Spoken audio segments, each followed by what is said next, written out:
has been designed as part of the broader effort to deepen transparency and accountability in governance and bring governance close to the people.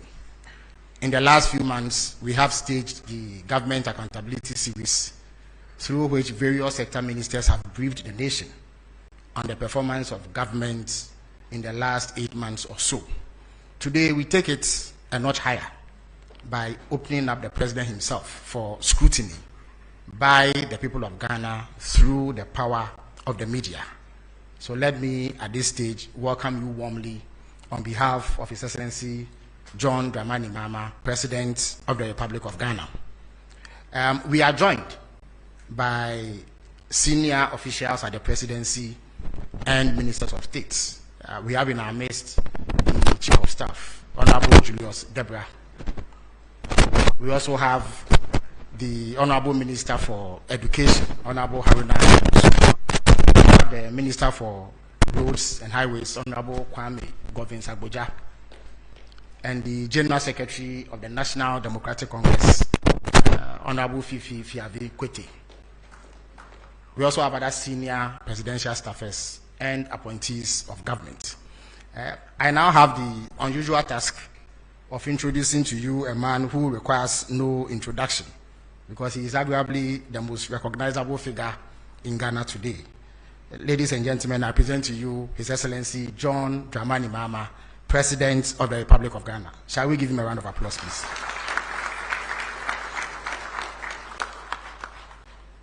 So tonight's program, I beg your pardon, is in 2 parts.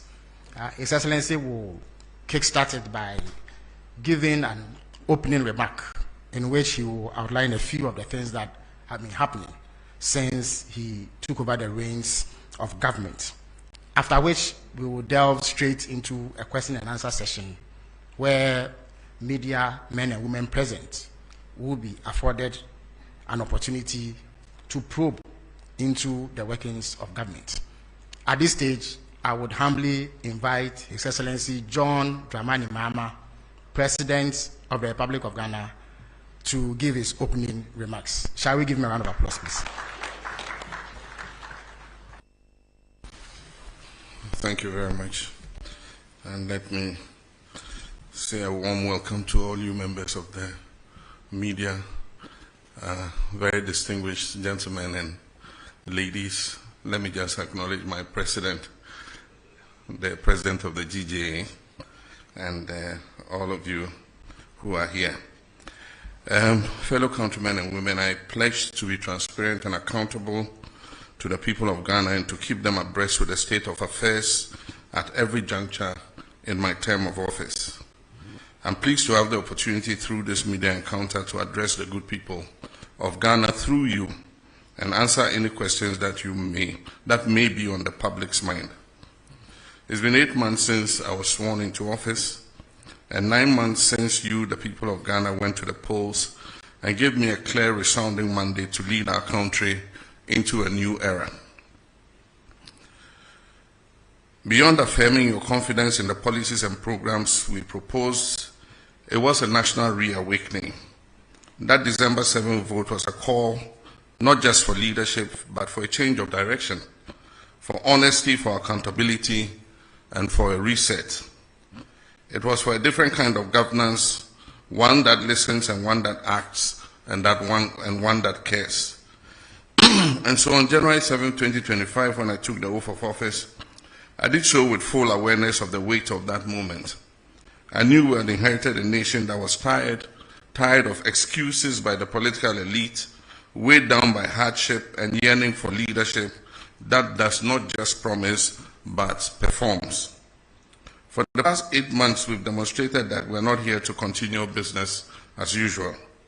We're here to reset Ghana, to restore the soul of our nation, to revive its economy, reignite the spirit of hope and possibility in every Ghanaian.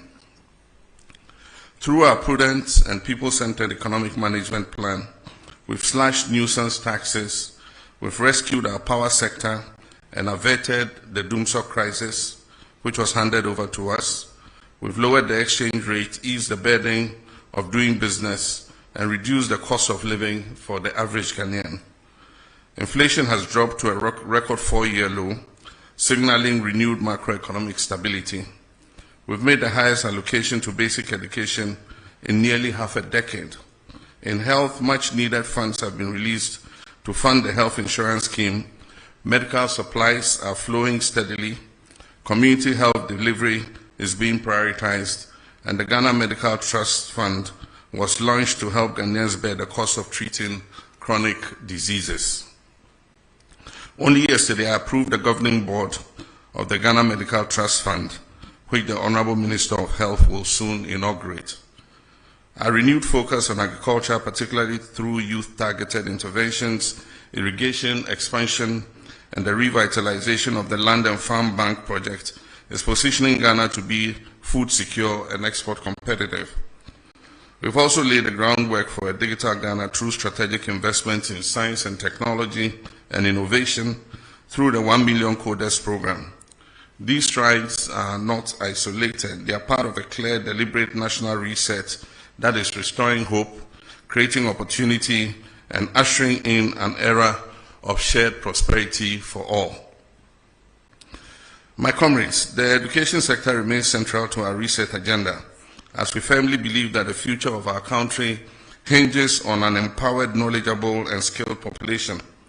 And so 3 months ago, I launched the no-fee stress policy, refunding fees to 120,000 first-year students in public tertiary institutions in Ghana.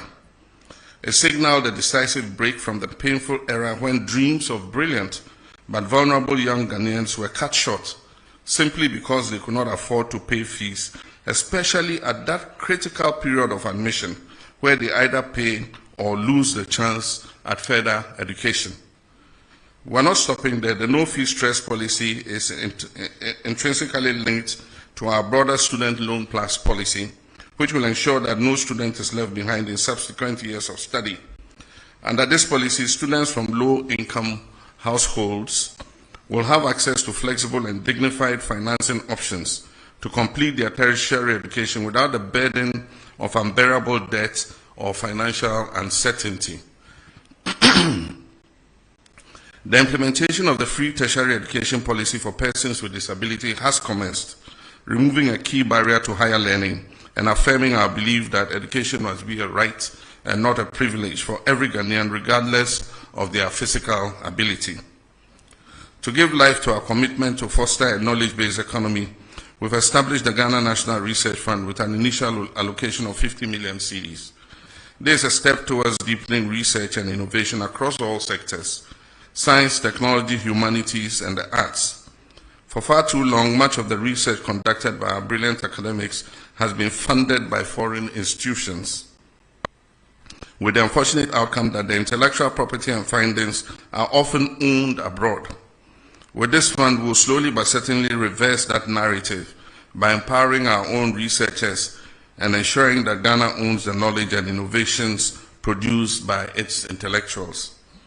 As part of our commitment to research excellence, we offer full scholarships annually to 5 PhD candidates at every university in Ghana. By investing in our thinkers, we're investing in our future and asserting our intellectual sovereignty.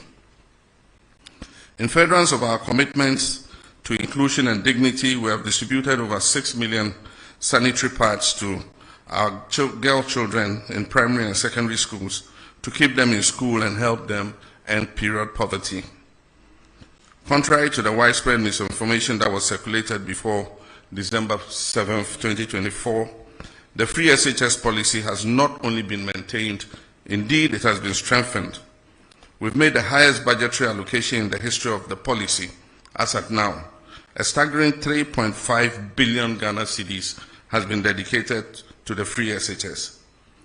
We understand that access without quality is inadequate, and that's why we're implementing the decentralization of feeding policy to allow the management of schools to make their own feeding arrangements to provide students with quality meals. Our commitment to foundational learning is equally strong.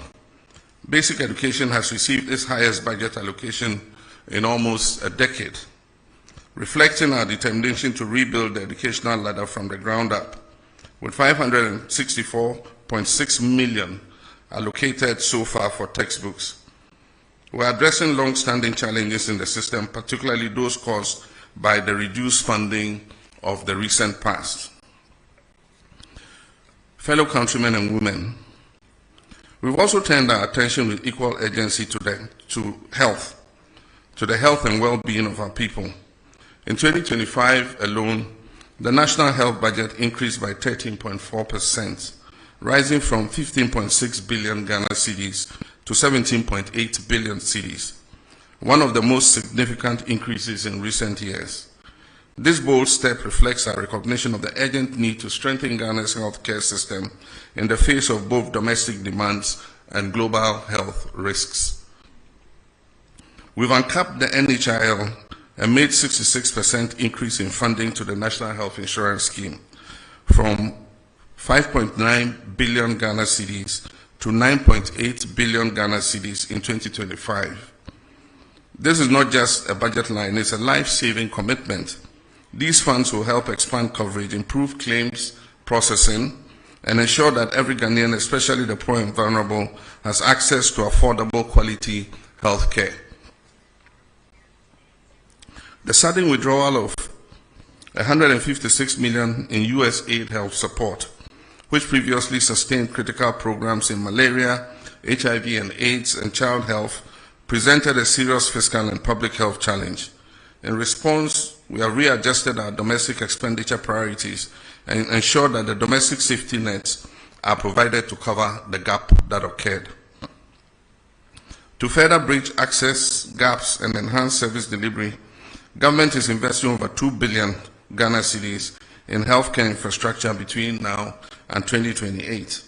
This includes an initial 200 million cedis allocation in the 2025 budget to accelerate construction, expansion, and modernization of hospitals, clinics, and health centers nationwide.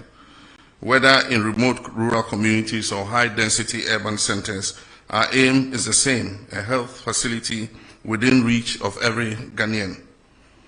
Cabinet is awaiting a report from the Honorable Minister of Health on the status and stage of completion of the Agenda 111 hospitals to determine a way forward for their completion. Our approach to economic management goes beyond improving the macroeconomic indicators. It's about making the Ghanaian household feel the impact in their everyday lives. As the popular saying goes, the real economy is not in statistics, but in the pockets of the people. And that is why I take pride not only in the clear signs of recovery and stability, but in the direct relief Ghanaians are experiencing from our economic policies. Today, we are seeing a stabilization in the price of goods and services, with inflation dropping significantly from 23.8% in December 2024 to 11.5% in July 2025, the lowest inflation rate recorded since December 2021. But this isn't just about numbers, it's about being felt across markets and homes. The prices of key commodities are falling, and for the first time in years, brands and businesses are actively advertising their price reductions, a sign that recovery is not only real but tangible. Official trade associations have presented data to Parliament that shows that up to 4,500 different items on the market have seen varied price reductions. We've stayed current with our bond repayment obligations. In a significant endorsement of Ghana's economic recovery efforts, global credit rating agencies, S&P Global Ratings, have upgraded Ghana's country credit risk from junk to B- with a stable outlook, reflecting renewed investor confidence and the positive momentum in economic management. To maintain this positive momentum of our economic recovery, we're increasing Ghana's productivity through bold job-creating initiatives. And one of the most transformative among them is our 24-hour economy initiative, a policy that is designed to boost micro and small and medium enterprise, modernize agriculture, and expand employment opportunities across key sectors. This initiative is not just about keeping the lights on longer, it is about unlocking new shifts of productivity, widening access to jobs, and building a resilient, inclusive economy that works for all. Only yesterday, Cabinet approved for onward submission to Parliament the 24-hour authority bill. Already we're seeing key institutions take the lead in actualizing the 24-hour economy vision. The Ghana Publishing Company has transitioned to a full 24-hour operation. The Passport Office and Ghana's foreign missions have also rolled out round-the-clock services to expedite passport processing and improve service delivery. At our ports, both Tema and Takrady are now operating 24 hours to boost trade efficiency and reduce congestion. To guarantee safety within this evolving ecosystem, a dedicated 24-hour economy policing secretariat has been established in the Ministry of Interior to provide continuous security support across the country. These bold steps signal a clear national commitment to building a resilient, inclusive, and job-rich economy. To ensure legal and operational readiness, Cabinet has approved critical amendments to the GIPC Act and the Labour Act, which now include provisions that enable and regulate 24-hour economic activity. These legal reforms will ensure that businesses, investors, and workers alike are supported by a framework that protects rights while encouraging innovation and growth. Complementing this agenda, we have rolled out the Jumara program and the National Apprenticeship program, both of which are expanding pathways to employment, particularly for our young people and artisans. These programs are equipping thousands with the skills, tools, and opportunities they need to succeed in today's job market. Thousands of young Ghanaians are currently undergoing training under the 1 Million Coders program, our bold strategic initiative to build Ghana's digital talent base and prepare our youth for the jobs of the future. This program is equipping participants not just to access digital jobs, but to create sustainable employment opportunities through innovation, entrepreneurship, and global ICT competitiveness. Additionally, in the extractive sector, the Gold Board is formalizing Ghana's gold trade. As of today, gold trading is a reserve for only Ghanaians. This strategic move will help maximize national benefits, enhance transparency, and ensure that the wealth generated from our natural resources is reinvested in our communities and national development. We're also taking decisive action to protect our environment and natural resources from destruction. A dedicated national task force is currently in place, actively combating the menace of illegal mining. As a result of their operations, hundreds of excavators, water pumps, and other heavy equipment have been seized, disrupting the networks that have long exploited our lands and our rivers. In addition to enforcement, we are reclaiming what has been lost.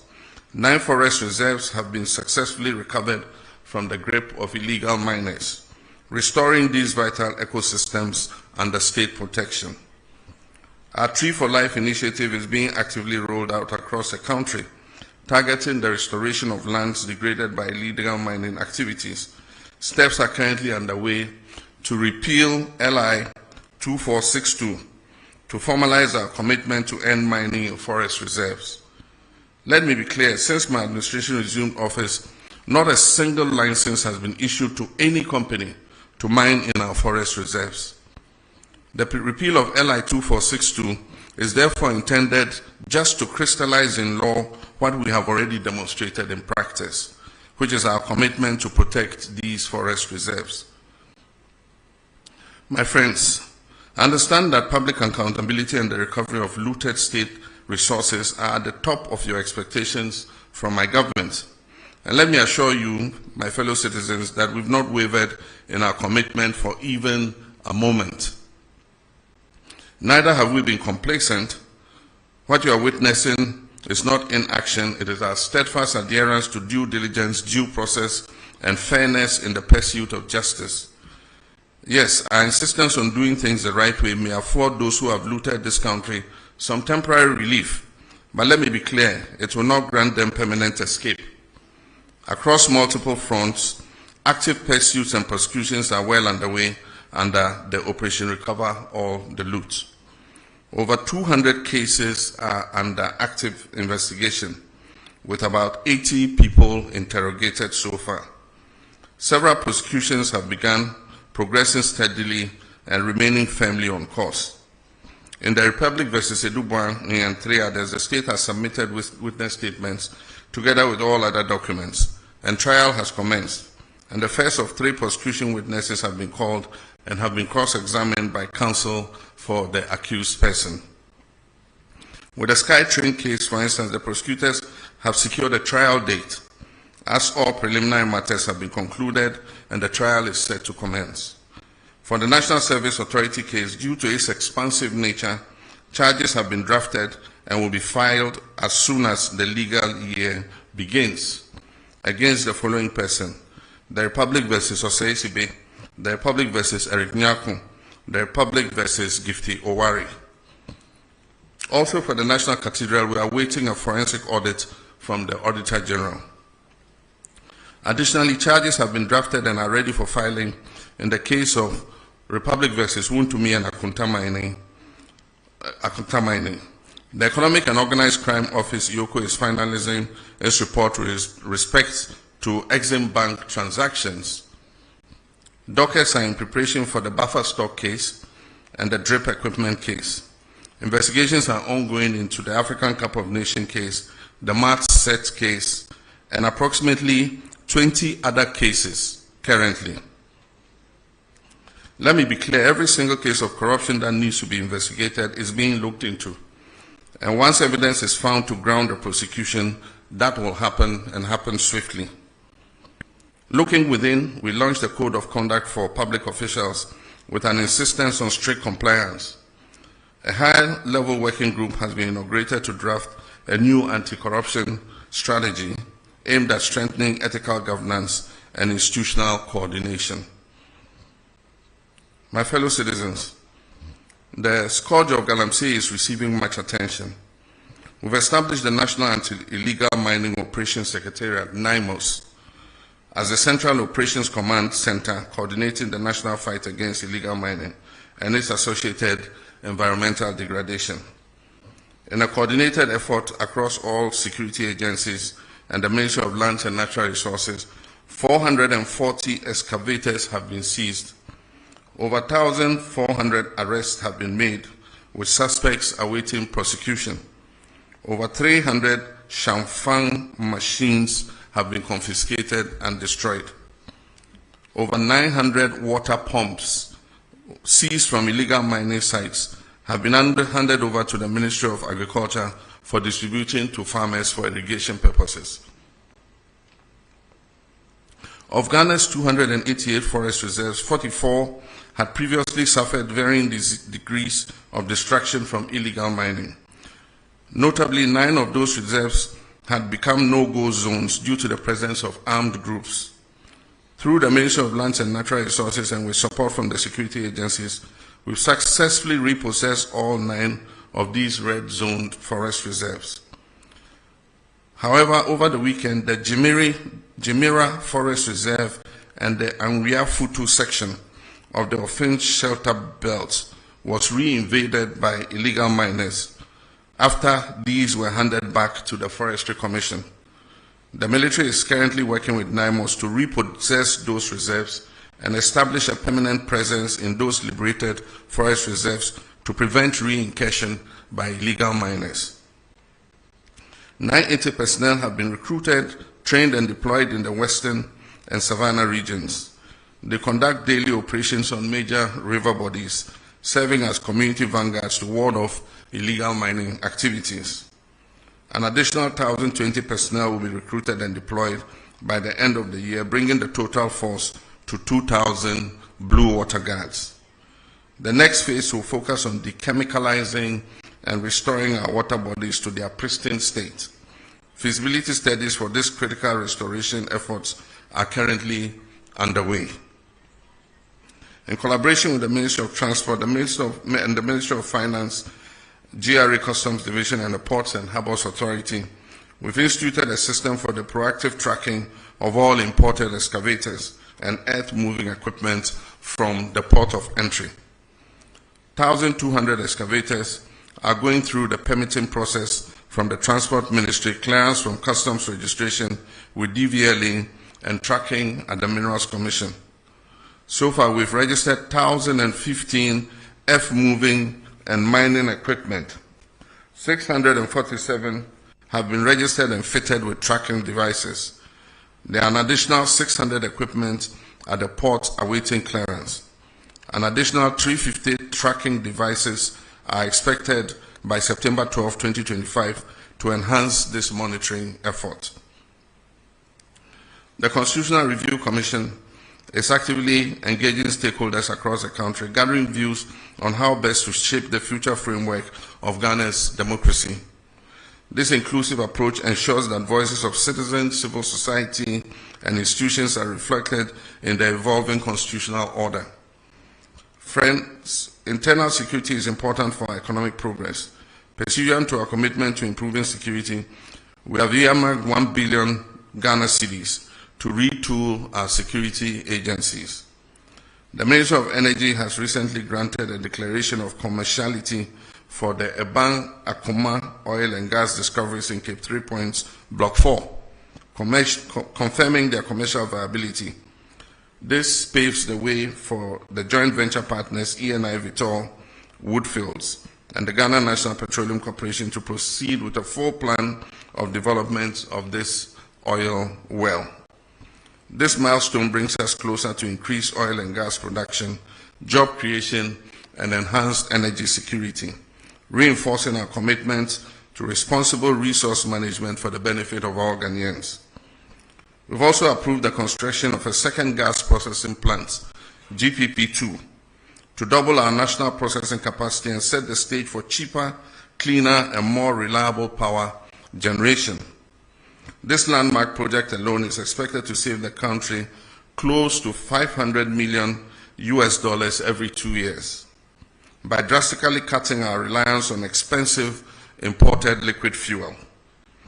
Beyond the cost reduction, it is projected to create over 1,000 direct and indirect jobs, fueling both industry and livelihoods. We can all attest to the fact that the looming threat of doomsday we inherited in January this year has been averted.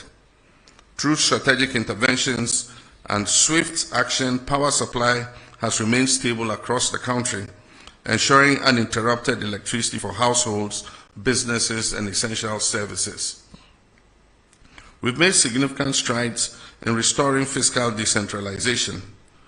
In the past 8 years, only 40% to 50% of the District Assembly's Common Fund was reaching metropolitan, municipal, and district assemblies, constraining their capacity to deliver local services.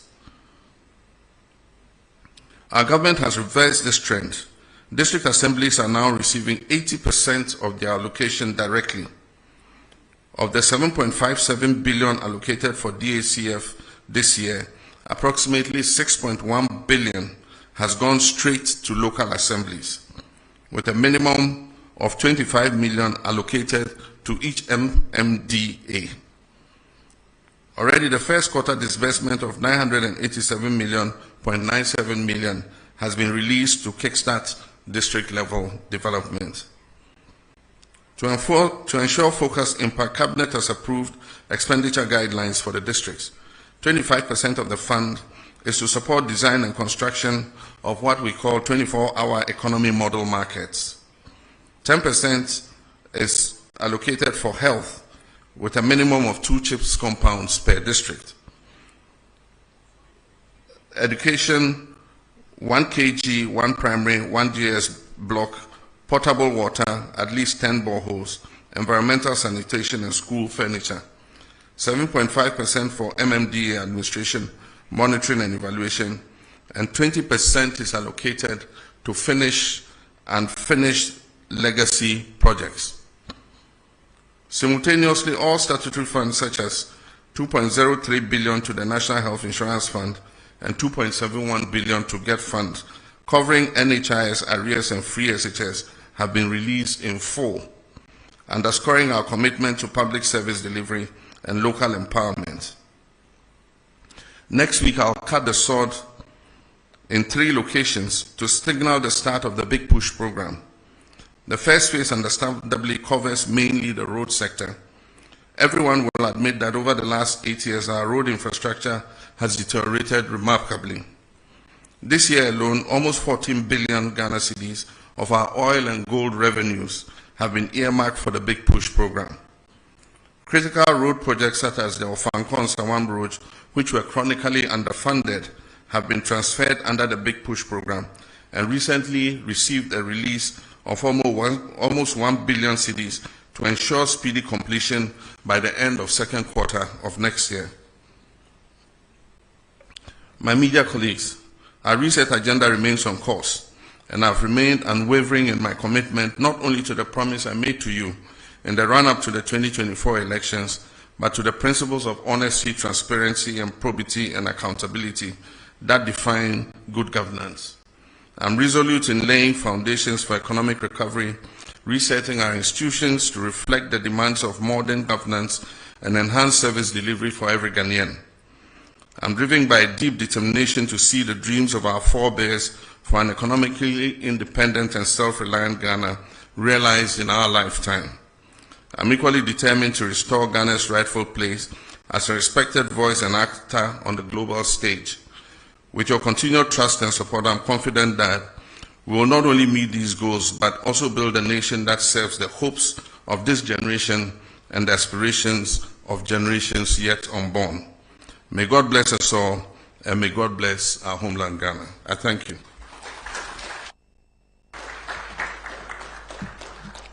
Thank you very much, Your Excellency. At this stage, we will delve straight into the question and answer session, which will be guided by the following rubric. There will be one question per questioner, and this is to ensure that we maximize the time. This program is supposed to last for 1.5 hours, and we are due to leave here at 9:30. I would also entreat you to avoid lengthy preambles to questions so that we can afford as many of you the opportunity to ask questions. There will be 5 batches of questioning with 4 questions in each batch. 2 microphones will be placed on either side of the middle row to enable these questions to be asked. So at this stage, I'll call on the ushers and stewards to position the microphones so that the questions could be asked. Okay, so the gentlemen on either side of the middle row are with the microphone. So if you want to ask a question, please put up your hand. You catch my attention now.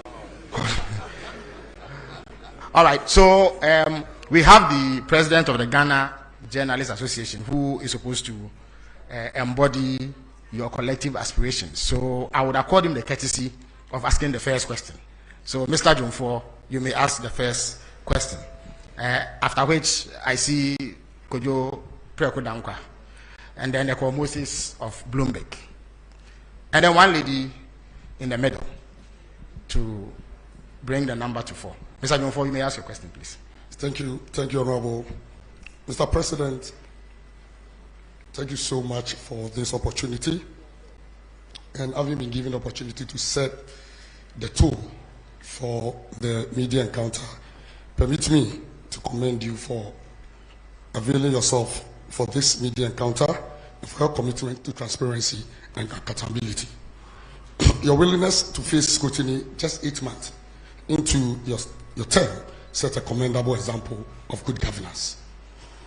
We also wish to commend you for your assurance and firm commitment to safeguarding the safety and protection of journalists across the country. Now my question, Mr. President, as you may be aware, remuneration and general working conditions in the media are not the best, especially in the state-owned media, which falls under the authority of government. This situation is a key factor in our low ranking on the World Press Freedom Index under the economic indicator. What measures is your government putting in place to improve working conditions in the state-owned media and also to provide relief for those in the private media? Also, assault on journalists are on the rise, and I know this is of great concern to you as a journalist yourself and a proud member of the Inky fraternity. The Ghana Journalists Association would therefore like to know what your government is doing to address this disturbing trend. Thank you, Mr. President. Thank you very much. Kojo, you may have the microphone now. Good evening. My name is Kojo Prekodankwa, Kesman Media. In your remarks, you did touch on the issue of mining, and I want to commend your government with the achievements you chalked. But recently, we heard that Ghana Water Company is proposing almost about 280% increment in tariffs. One of the major reasons they raised has to do with Galamsey and how it is affecting them to get us good or potable water.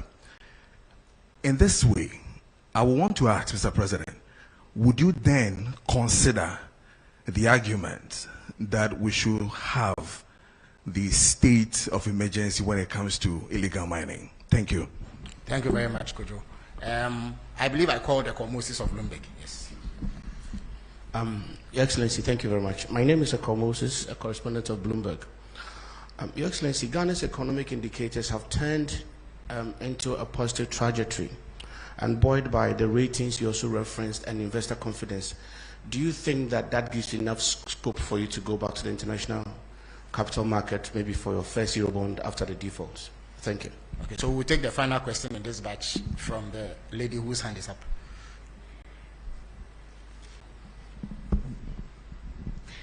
Medase, Idiame Jeso, ene apina pukua, when ye me wo, Adom Brand, Sadum TV, and Adom FM. Masembisa Efa and Kania boy and the Yenim say ECG, a proposed 225%. Yenim said me more and tomorrow by a base 2.45. In July, it was through by 14.75. Then you now see him say a bino one is already 24 economy.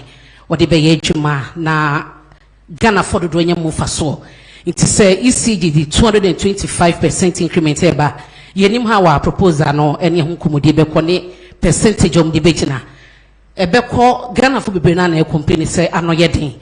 Ye bisa se betumenya nsunsanso e wo 24 economy no so Ghana for butum e na ebiom saban be hwese obeso asene eye subsidy ama omanfo ho atoma na medase. Medase. So His Excellency the President will field these questions at this stage. Thank you. Thank you very much, President of GGME. Your question is a double question, one on remuneration and the other on assault of journalists. With regards to remuneration, I would say that it's not only journalists in the state-owned media who are dissatisfied with their salaries. Public service salaries are not living wages. I agree with the TUC that we must work towards a living wage. All of us are dissatisfied with the salary we get as public servants. The private sector offers better remuneration, but that's why we have to work together to grow the national cake so that we can pay ourselves better. And that is why there's agitation for cancellation of Article 71 in the Constitution, because we all must feel the pinch so that we can grow things together. But when you cushion a certain constitutional class and they have more cushy remuneration than the other people, then it creates a kind of discrimination between public service. And so our advocacy has been for an independent emoluments commission that would deal with the salaries and wages of all persons in the public sector so that we grow those wages together. In our first incarnation under Professor Mills, we established a single spine salary structure. And that salary structure was supposed to uniform out wages in the public sector so that the disparity will not be too wide. So if you are a secretary in GBC compared to a secretary in, say, Bank of Ghana, there will not be that very wide disparity. Unfortunately, the single spine atonsium, because of the inability to maintain the discipline in public sector wages. Over the last 8 years, the group that is able to strike the most gets more addition to their wages than those that don't go on strike. And so the disparities have occurred again. And so we're in consultation with organized labor to see what we can do about reforming public sector wages. And I'm sure that if those wages are made better, journalists working in the public sector would also have an improvement in their remuneration. With the private sector, government does not have control there.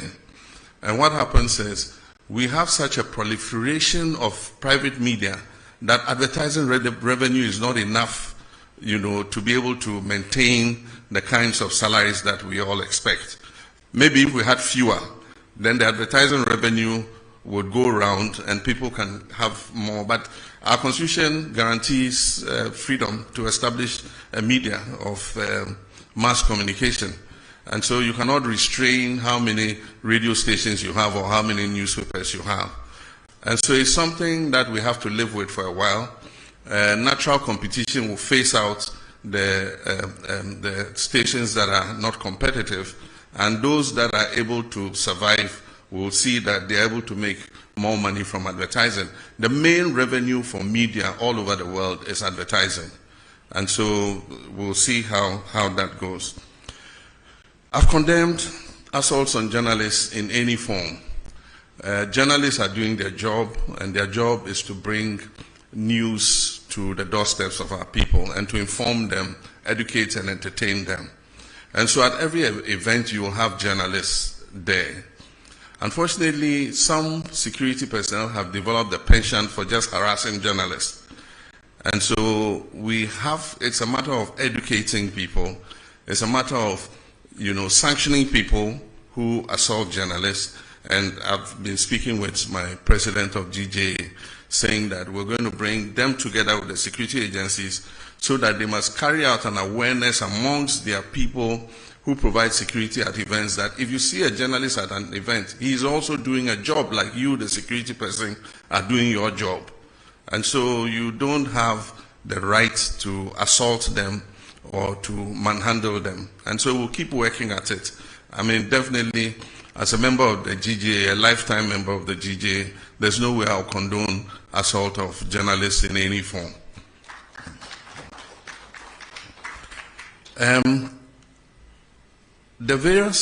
We do occasional review of tariffs. And when these tariffs are about to be reviewed, proposals are requested from the utility organizations.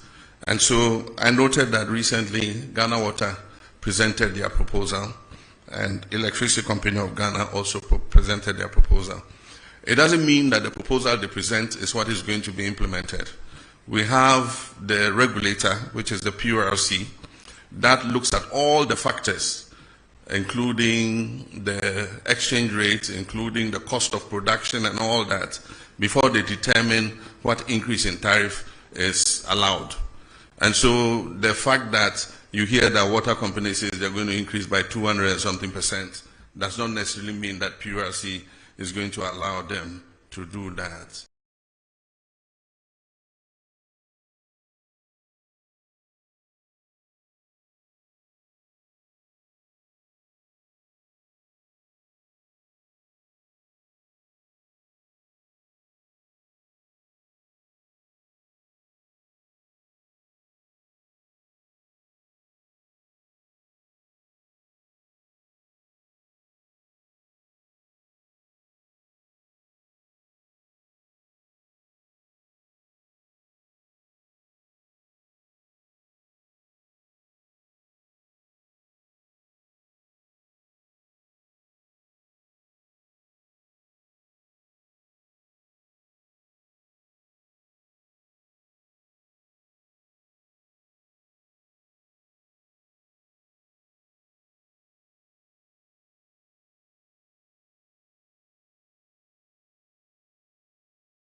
Namino about Obusa is we have survived without going to the capital markets.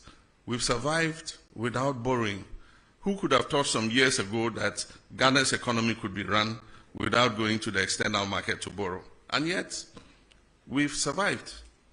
And so we shouldn't be in a hurry to go back to the capital market.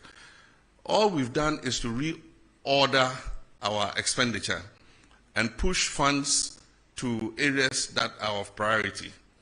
And so that's all we've done. Fiscal discipline, not spending money on wasteful, political interventions and all that. And that is already showing the successes in the market. I mean, we've gone from negative 3.4% on the primary balance to positive 1.1 as at now. And by the end of the year, we'll achieve the target. I'm sure we'll overachieve the target of positive 1.5. And so it's all about discipline in expenditure. And so for me, as the president, I would not favor a quick return to the international capital market. I think we should go like this for a while and consolidate the economy before we look at external financing. Thank you. Thank you very much, Your Excellency. Now, having taken a set of questions from this side, I would go to this side and take 4 more questions. Kamini, you may have the first shot. Mr. President, it's Kamini Amano. I'm the host of TV3's Hot Issues. We look forward to your return to the iconic show. I want to talk about the local currency, the cedi. In the second quarter of the year, we saw a very bullish rise in the value of the cedi. We are not seeing the same in the third quarter. So far, we are told that it's lost about some 13%. When it was on this rise, the IMF had warned that the country was over-interfering, which is why we were seeing the performance. My question tonight is, Mr. President, did you manipulate the performance of the cedi? Is that why we are seeing the cedi fall as quickly as it is today? How do you explain this decline in value in such a short period of time? And what's the plan to revive it? Thank you very much. Nana Mejakwa has the floor. Patramidin Nana Mejakwa, Unia TV. My question is oral. I'm saying, Mr. President, what can PFA oral? Now, the last accountability series, Attorney General, a statement in Pesemi Redi Kakami quoting Kakranami to us the floor. I wish to remind you of the fact that when I announced the Kwabena Edubwahi investigation, I was blunt in stating the fact that I am open to engaging in plea bargaining with those who have been investigated and found to have looted or stolen state resources. I mean no words about my intentions and will therefore not shut the door to any accused person willing to enter into negotiations with my office for purposes of reaching a plea agreement. Yenim se ya Criminal and Other Offences Procedure Amendment Act 2022 plea bargaining. But my question is say fight corruption. As Attorney General, State Attorney say we be na pono de ato ho no mo a say we loot state resource and as a fund bra then ni me negotiate. Does it mean say we beti asese sika na me fae no metua ye gyae no ana ndi wo ho no mo ana? Me question no it does. Justice from Shinhua News Agency. Thank you very much, Mr. President. My name is Justice from China State Media Shinhua News Agency. Looking at the global trade crisis that was ignited by the United States President, people have been wondering what countries like Ghana would be doing as a response. But we realized recently that the Chinese government has actually granted all African countries a zero tariff into their market. What will Ghana be doing to take advantage of that for our trading to be boosted as a substitute to what we may have been losing from the United States side? Thank you. Before I take the final question from here, let me indicate that we are joined by journalists from across the regions through the power of technology. So as and when the technical folks sit down me, I would ask them to also contribute to this question and answer session. Alfred, you may have the last word in this batch. Thank you. Good evening, Mr. President. My name is Alfred Okanse. I work with TV3 as part of Media General. Just on the back of the oral question that was asked by a colleague of mine, over the weekend we heard the General Secretary of your party indicate that there are some NDC lawyers who are cutting deals with some persons who are standing trial for acts of corruption. Is this statement one that you're minded by? And if you are, what are you going to do about this, especially because of how committed you are, as you indicated, to pursue oral because the Ghanaian people expect that you should do so? Thank you. Thank you very much, Alfred. Now, we are joined by William Menta from Rich FM. So, William, if you can hear me, you have the floor. Okay, so my name is William Menta from a Asimfosu-based Rich FM Central Region. And Mr. President, Central Region is known as the heartbeat of education and tourism. Yet our people still struggle with unemployment and underdeveloped infrastructure. What specific steps is your government and our strength into real jobs and opportunities for the youth? Thank you. Thank you very much, Your Excellency. You may answer this question, sir.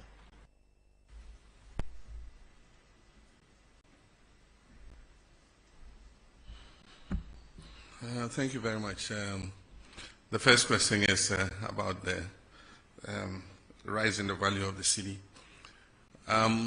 We recognize a very steep appreciation in the value of the city in response to the reforms that we were carrying out.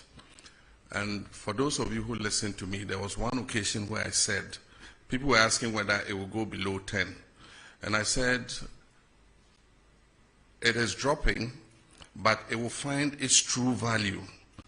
It was undervalued at 16, and it probably is overvalued at 10. But somewhere between there, we have the real value of the city. And so I believe that it is about stopping rapid depreciation of the currency. Almost every currency would realize either depreciation or appreciation in the course of a year. But when you have steep depreciation of about, like we had in 2024, 25% depreciation in the currency in the first half of the year, it makes planning difficult. And so, yes, Bank of Ghana has been intervening in the forex market, but they've withdrawn. And what happened was that because of the rapid appreciation in the value of the cedi, we saw an exponential increase in imports, because then people could buy cheaper dollars and so they could import more, which is a natural economic phenomenon. But on the other side, exporters are not happy because they get less cedis for what they export. And so every country tries to find out a balance where exporters are able to do good business and importers are not overburdened by high forex rates. Where that lies, I don't know. I'm not a central bank. But the cedi is making an adjustment, and I believe that it will settle at a certain rate, and we will make sure that any depreciation that occurs in the value of the cedi is within a margin of about 5% per annum. That is what we target. And so for now, there's still speculation. It's also coincided with a period where we saw a reduction of 50% in remittances, because citizens in the diaspora were taken aback by the rapid appreciation of the cedi. And so if somebody was building a house, if he was going to send $100,000, it meant that he was losing a certain percentage of that 100,000. And most of them would decide to adopt a wait-and-see attitude and say, oh, no, as for cedi, it's not possible that the cedi can regain its value to that extent. By all means, it will go up again. So I'll hold back my remittance until the cedi goes back up. So we saw a 50% reduction. But there were also some other factors. There were some money transfer companies that were collecting cedis abroad and not repatriating collecting dollars abroad and not repatriating the dollars. There were other, which we're investigating, there were other cases where people applied through the commercial banks for foreign exchange to cover imports. And those monies are transferred to pay for imports, but the imports never came into Ghana. And we've studied a period of 4 years, and over the period of 4 years, about $42 billion was taken out of this country without the corresponding imports coming into the country. And so we started sanctioning some banks, and soon we'll start interrogating some individuals who ostensibly took money out against imports but never brought those imports. We want to know what happened and if there was wrongdoing to sanction whoever it is. While we work to stabilize our economy and improve the value of our currency, we must protect that currency, because a strong CD is good for all of us. But when that happens, some people try to take advantage of it. And I think that we should all condemn anything like that. FR investigations now with regards to oral. Senya Okayano, MPP address almost the Nshishebi by IMRA se abandi wudi FR case bi ho se ebia wafesika na bibia o akwenya obetimi aka se yo ene aban case na mode kwedu amode bomeno me sande sika na se agudie bia na se bibia mode bomi kwedu no me sande aba se ne be ya bomfa me nkoto how do they call imprisonment if you ask them from to if you say enti ayemra edaho enti obi a yabo no kwedu bia ewo to me say obeka say you ene yentwa so na memfa say imra na yenjai sa eyuno enti eno enye aban ene ebeka eye nipa yede na kugina court and so say oka say oh munjai asem no mu na memfa say imra na say agudie bia me fire me famra na se japade bia me fire me famra na se bibi aban wa kwenya se ebeka se de bi enje na yebeto aso any case no enti ejina case no ene ni anipa ne ye enti still aban wo to me say even though wako emra na se aka se me pese me san ede bibi bema aban na aban eja case no mu aban betimi aka se de bi yempe yenje enti eno a case by case se o sheda ede adwembone ewia yesika a echese eso a yenyina echese I don't know how to explain. I just say, I bought a buying and answer on mine car. You to me say, Becca say, and pet near what day bano. Na ya do Becca to if you say. But Nibe will raise no case. Now, what then go to if you say, one hour between the Amano, 1 hour between or Yara or the Nebeco Hospital. And he said, we are Sika na Ocasa or Sandy with Sika Bemawa. And their home for so say, Yabeji Sika Chen say, Yadi Nipan Beco if you say, and no dear. Attorney General and a beshe no account near here. With regards to trade tariffs and China, zero tariffs, it's an incentive for us to export into the Chinese market. And we need to look at the items that China imports and see where we have a comparative advantage to be able to take up those imports. I know that China imports a lot from the US, and there's a trade tariff war between US and China. So China is looking for alternative markets to import those items. And so they import a lot of meats from the US, they import a lot of maize from the US, and other agricultural products. And so if we have arable land and we're in a position to expand our production, then the zero tariff will make meaningful sense. Then we can take advantage of it. But it is just a figure if we are not able to respond and be able to export into the Chinese market. But I think that it offers an opportunity for diversification of markets. Nobody wins tariff wars. It's unfortunate that America has appended the whole world trade system. We all work towards a rules-based trading system. It took years of negotiation from Rio to Doha round and all that. And eventually, reasonable tariffs were agreed between countries. Countries like Africa enjoyed zero tariff into the US because we were in the developing world. And so it was a concession that the US gave. And what you receive in exchange is soft power that, you know, a lot of people have a good disposition towards the US because the US has been kind to Africa and all that kind of thing. But in comes President Trump. He has a more transactional mindset. And he says that the US has been taken for granted for a long time. And so even countries like Ghana in Africa, he slapped a 15% tariff on us from zero tariff. And so AGOA is technically dead. It was due for renegotiation in September. There's no way with this 15% tariff AGOA is going to be renewed. But we're just watching carefully. The power to impose tariffs is that of Congress. But in this case, the US president always pushes the limits. And so there's a case in the US Supreme Court to determine whether his impositions of tariffs are legal or not.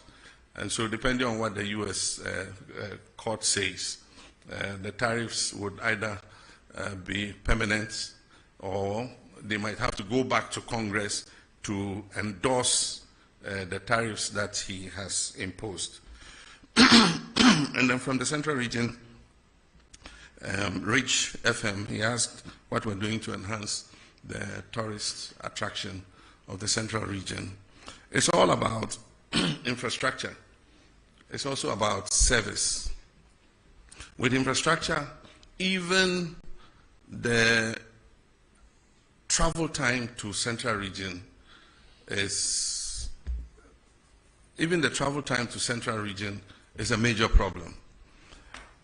In Ghana, we've maintained single lane, highways for a very long time. They are prone to accidents. A lot of accidents occur. Now every day you hear there's an accident on the Kumasi Road, there's an accident on the Cape Coast Road. And that is because when two vehicles oncoming and going are using a single lane, the tendency for head-on collisions are very real because of wrongful overtaking and all that.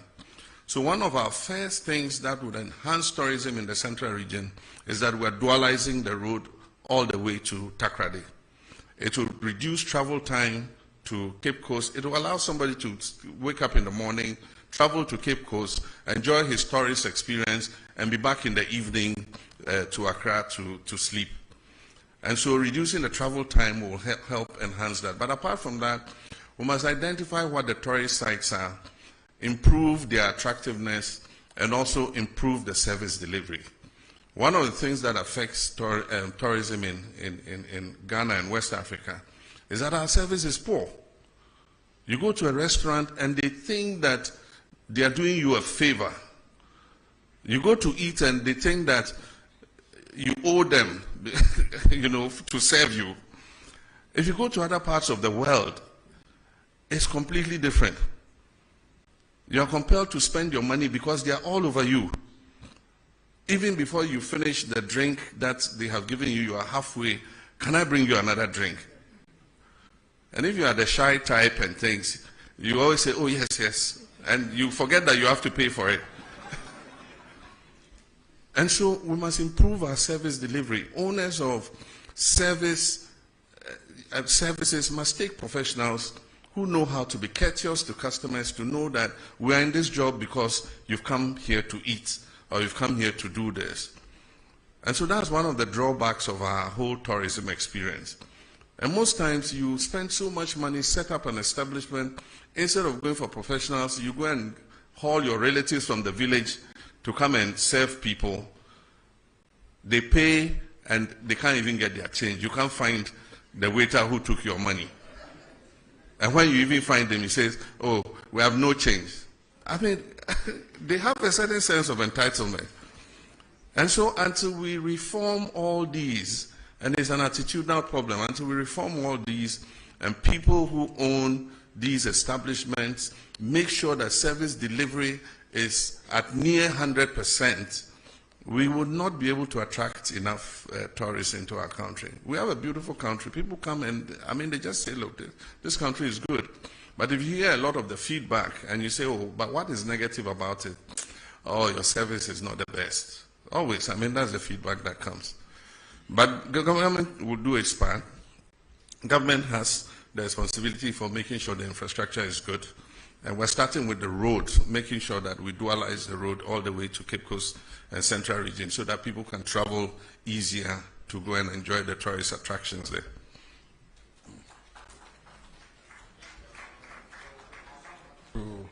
The middle row. So Bernard Avle of Channel 1, Sadiq Adams, Mahama Haruna from the Savannah region, and there's a lady at the back there, and Joshua from GH1.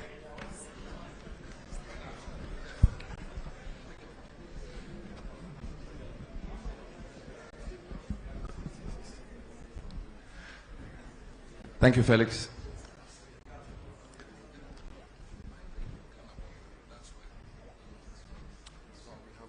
Thank you, Felix. Before my question, I'd like to indicate that there was a question on Galamsey, which I believe has... Yes, I just prompted His Excellency, and he will deal with it. Yeah. Thank you very much. So, Mr. President, thank you for this opportunity. We are told democracy thrives on checks and balances and separation of powers. Your party has a 2/3 majority in Parliament. The Chief Justice you came to meet has been removed, of course, under your hand, although the process was gone through. There is talk of the EC chair and the leadership, quote, not being fit for purpose by members of your party. Some people fear that these developments and others create a situation where the other arms of government are completely subservient to the executive. In fact, one newspaper expressed the fear that you could be morphing into, quote, a supreme leader, unquote. There is a maxim that power corrupts, and absolute power corrupts absolutely. Should we be worried in your legacy term that the democracy you came to meet will be well oiled and that the three arms of government will work not in subservience but in unison? Thank you. All right, before I come back to you, we'll cross over to Tamale and take a question from Abdul Mujiz from Tamale. Sagani TV from Tamale. Abdul Mujiz, you have the floor if you can hear me. Thank you very much. Mr. President, good evening. My name is Ba Abdul Mujiz from Tamale. My question has to do with the Tamale and Yendi water project. I would like to know when.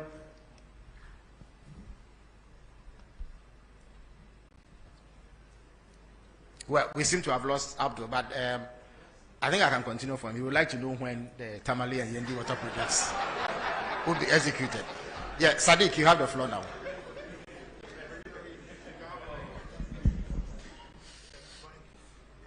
Good evening, Mr. President, and thank you very much for this opportunity. My name is Sadiq Adams from Angel TV and Angel Radio. Mr. President, the question is on national unity and peace. There has been a recent spate in social media accounts created by unidentified people purported to be representing ethnic and tribal groups. We have seen some vile attacks, pockets of that on social media, TikTok, and some of them in real life. There has been a number of them, and we observe over 50 that has been set up particularly to attack and inflame ethnic passion and tribal issues.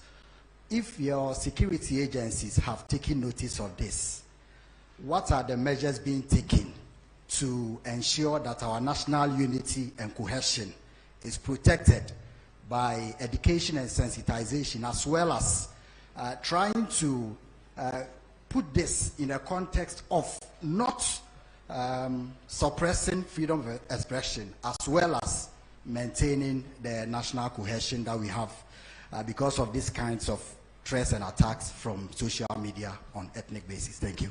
Thank you very much. Joshua from GH1. Good evening, Mr. President. I am Joshua Kojo-Mensah, GH1 Television and Star FM. I'm glad to hear that you personally are telling us that indeed steps are being taken to repeal LI 2462. But then I want to find out from you, the pro-environmentalist groups and then civil society, they want this declaration of a state of emergency. Where's the difficulty in declaring that state of emergency? Thank you. Thank you very much, Joshua. Ma'am Haruna from Savannah. And then we will take a final question from the lady from GTV. Thank you very much, Honorable. My name is Mahama Haruna, as you rightly said, from Savannah region, Inkligi FM. Mr. President, we expected you to say a little on the security situation in the country, especially the unfortunate Boko conflict, and recently the conflict in your own backyard of Savannah region. I know how uncomfortable you are with the conflict in your backyard between Gonjas, who are the landlords, and the Brefos, who are the settlers. They've coexisted for about 100 years until recently. I know you are more worried because almost everyone in your backyard, Gonjas, Brefos, will always vote for you massively, sometimes almost 100%. Now, I mean, since 1996, when you contested your first elections, first of all, I just arrived from Bole, where you hail from. And I can say that the people are not happy with the curfew imposed on them. Especially in the beginning, people were dragged from their rooms and beaten. There's evidence to that. Now, let me go to my question. You may want to wrap up. No, yeah, I'll wrap up. Mr. President, you've put in place, the Minister of Interior has put in place a mediation committee. Do you think it can resolve the problem? Because some are saying there should have been a reconciliation committee. Moreover, the people are saying since the conflict erupted, they've not heard from you. So what do you have to tell your people? Thank you very much. Thank you very much. So the final question will come from the lady from GTV. Good evening, Your Excellency. Thanks for the opportunity. I'm Salamat Kukwa Pinto. I'm with the Despite Media. Yeah, pardon me, Despite Media, yes. Yes, right. yes, thank you. I wanted to hear something for the creative arts industry when you made your presentation, but I didn't hear anything. The question is that you have shown how you want to bridge the unemployment gap, but I want to find out that how do you intend, or can you tell us what plans you have in using the creative arts sector to solve the high unemployment? And also, please, I would like to hear what is happening with the Black Star experience. Thank you. Thank you very much. So His Excellency will now answer these questions.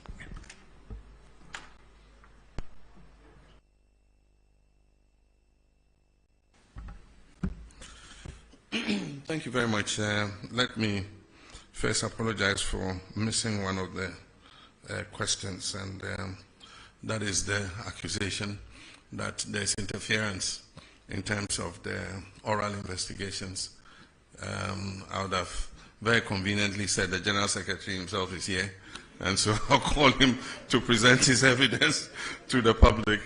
But I can assure you that there's no way anybody can interfere.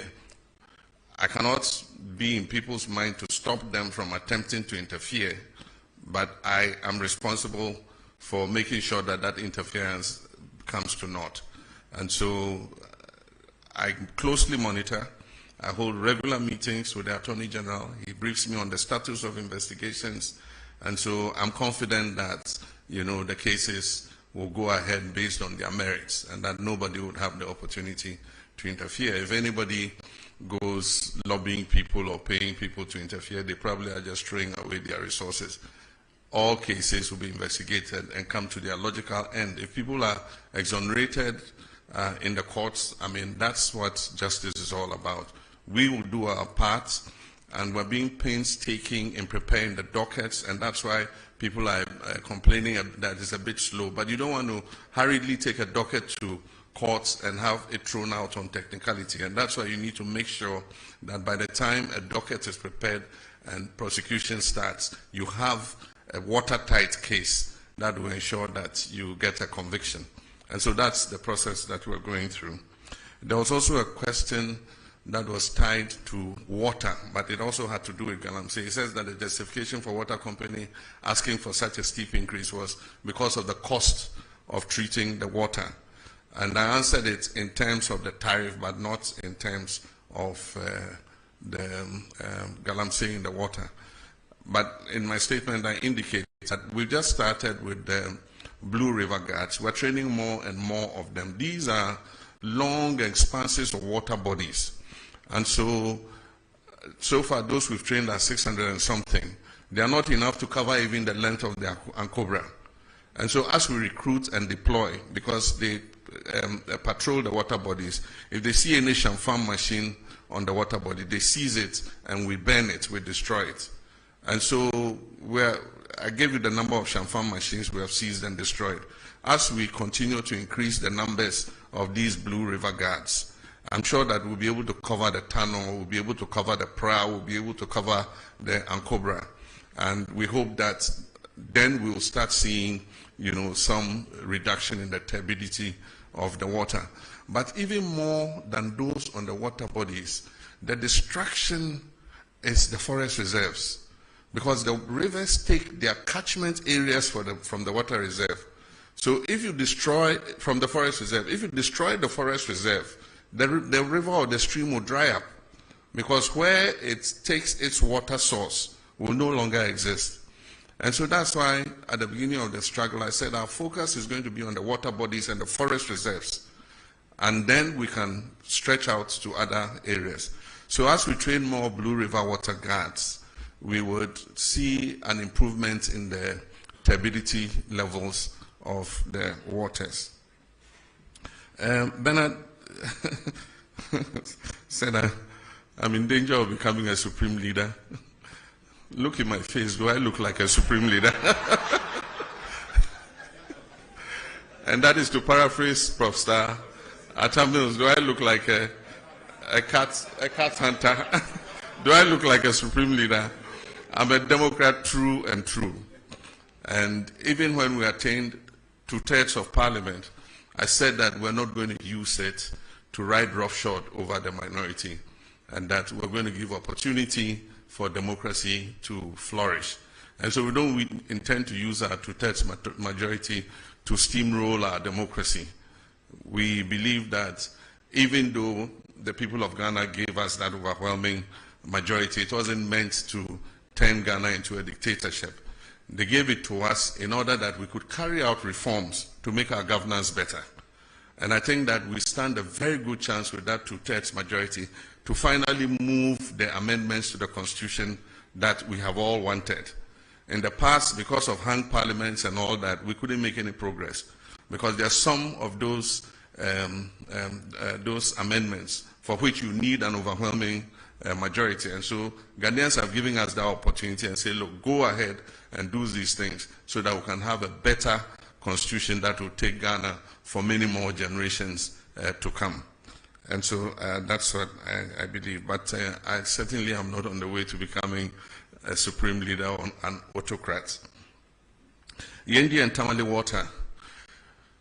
Yendi, Tamale, and Damango are 3 urban areas in the northern regions that suffer severe water scarcity, especially Tamale. Tamale is probably the biggest city in the whole of the 5 northern regions.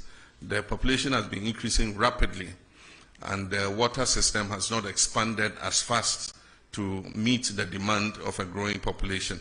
And so we have to urgently expand Tamale, Yendi, and Damango has become a regional capital. It has started growing very fast, and it faces a scarcity of water.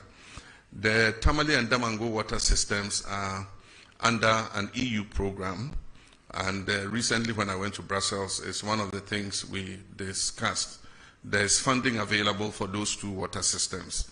And so because we have a cap on our credits, external credit of $250 million a year, we have to find space within that to be able to accommodate Tamale and Damango water. But I want to assure you that they are priority projects for government, and we definitely would fund them and make sure that before we leave office, Tamale and Damango get sufficient water for those cities to thrive. With Yendi, we are placing Yendi under the Big Push program, and so we're going to fund it with our oil and gold revenues and establish an expanded water treatment system for Yendi. The budget statement is going to be read in November, and in the budget statement, details of these projects will be included in the budget. The last time the GJA came to me, I mentioned to them that as the world changes and new technologies come, we're moving from not having just the traditional media into having what we call the new media. These are all the new social media instruments like TikTok, like Facebook, like X, and all of them. And so the traditional sense of journalists like you, most of you trained and working in media houses that have a corporate identity and can be held responsible for the information that you put out, is beginning to change. We have a new crop of I'll call them neo-journalists, who anybody with a phone and a camera can report news or comment on national issues. Now the point is, who holds those people responsible? And that's what he's saying. If you go to some of the WhatsApp platforms, or you go to some of the commentaries in the TikToks and others, we have what we call hate speech, incitement to violence. Those are criminal. Despite the fact that we have removed the criminal libel laws, there are some laws that make such people accountable. Because if we don't regulate that sector, it can lead this nation to war. There are some of the incendiary statements that have been made in the Boko situation that are fueling some of what is happening there, making people hate each other and see each other as enemies. It's been the same in the Gonja Brefo thing. Some people fanning and inciting violence against each other. This falls in the ambit of the National Signals Bureau. And so the National Signals Bureau now has the technology to use your IP number and find you wherever you are. So I'm sending a signal to Ghanaians that we can find you, those doing those hate speech and things. We'll use your IP number, we'll trace you. And when we trace you, we'll deal with you under the criminal code for inciting violence and disturbance of the peace. But I believe that beyond that, we must start making regulation for this new media, because it's unregulated. And so anybody just takes a phone and says, oh, this plane crash, I wish that so and so had been the one in the helicopter and had died, and dwarfs have eaten him in the forest. I mean, why would you say something like that? And so we need regulation for that new emerging media. But in the meantime, the National Signals Bureau has been given the full authority to track down people who do that kind of thing and bring them to be sanctioned under the criminal code. I've been reluctant to implement a state of emergency in the Galamsey fight because we've not exhausted the powers we even have without a state of emergency. We have the opportunity to arrest anybody, to confiscate any such thing. There are laws for forest protection and all that give us enough powers to be able to act. Implementing a state of emergency might sound nice, but it should be the last extreme, the last resort. So for now, let's exercise all the powers we have. And if it becomes necessary for a state of emergency, then we'll look at it. It means we have to go to Parliament. The President can't just declare a state of emergency without, going to Parliament, because there's a limit to how long you can maintain that state of emergency. And so I believe that we still have leverage to continue to fight Galamsey without necessarily implementing a state of emergency. We have to, it means that we have to delineate the areas where the state of emergency is operational. And if you look at the area where Galamsey is taking place, it covers several districts of our country. And so we would do it if it becomes necessary. But for now, I think that we've given the security services enough powers to be able to deal with people who are found to be involved in Galamsey.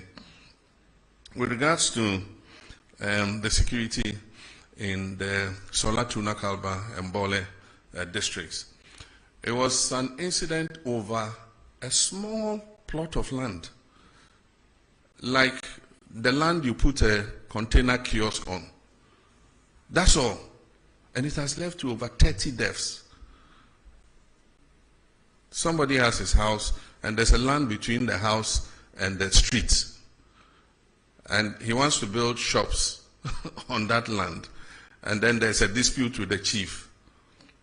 And then it leads to gunfire and then deaths.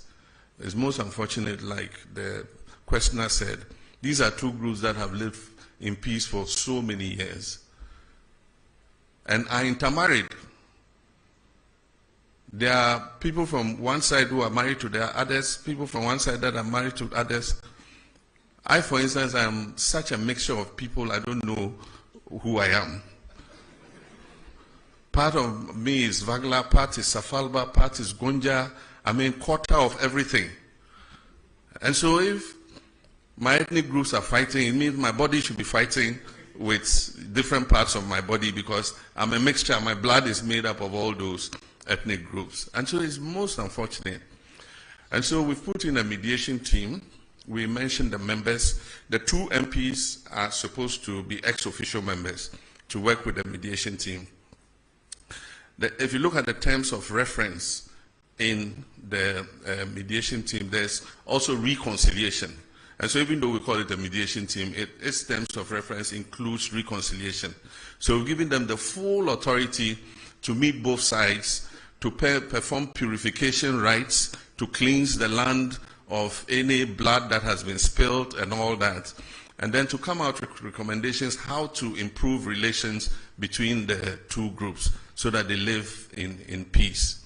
There are few feudal practices that have been complained about, where people are called to chiefs' palaces and shipped, or they are forced to give up their animals and things. We need to look at all those practices too as we go forward. We're in a modern society, and so sometimes some of these things we must take another look at them. I've been accepted by all sides. Indeed, sometimes my greatest supporters were people of other ethnic extractions other than my own Gonja extraction. I won elections not because I was a Gonja, but because of the person that I was, and I enjoyed a good relations with everybody. And so even though I haven't visited yet, I have not gone there yet because I want peace to have a chance, but I've been pulling the strings. I sent a delegation to the Yegbonra to prevent him from leaving Damango and going to Biniri, which would have escalated the conflict. And he listened to me as a father, and he refused to go. I stopped the Bolera too from going there. We gave the chiefs an escort to go and see the place where the incident happened. And I think that that has lessened tensions. As I speak, we've given the security services the authority and the resources to begin to bring some of the displaced people back to their communities. And so we're going to work hard to make sure that we bring peace to Gonjaland. We need peace to develop. Our common enemy is poverty, it's not each other. Savannah is one of the poorest regions in the country, and so we must rather be fighting poverty rather than fighting each other. And the last one, the creative arts. The creative arts is one of the important sectors. What we notice is that the creative industry creates jobs faster than the traditional sectors that we have known. By the time sector or manufacturing creates one job, the creative sector, digitalization, knowledge industry, arts and things would have created about 5 jobs. And so that's an area in which we have to continue to invest. And that is why we created them as a ministry together with tourism. The Black Star experience will take off. They've been working on all the foundational issues, and you'll soon see a sign of it. In the next budget, we're going to make some allocation for the creative arts, for the film fund, and to support Kuma Wood and all the filmmakers, to support the music industry, to support the arts and all that. We need to put our money where our mouths are. And I think that the creative arts are a good representation of our culture and who we are as a people. Thank you. Excellency. Unfortunately, due to constraints of time, we would take a final round. So I will start with the gentleman from TV5 Le Monde, and then let me be inward looking and call GTV, who I superintend. I see Kojo Yankson at the back. Let me come this way and call the gentleman from BBC, and then I'll give the final slot to a lady, the lady at the back. That would be it.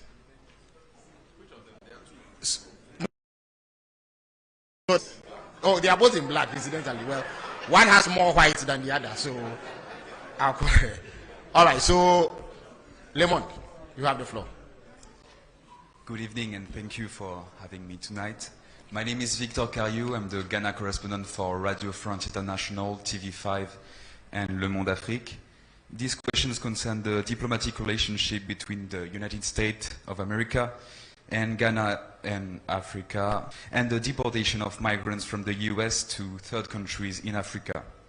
Your Excellency, with regard to this matter, how do you perceive the recent deal between the US and Rwanda, Eswatini or South Sudan? And also, has Ghana already received migrants from a third country deported from the US? Or if not, is Ghana considering doing so in the near future? Thank you. Thank you very much. GTV has the floor now.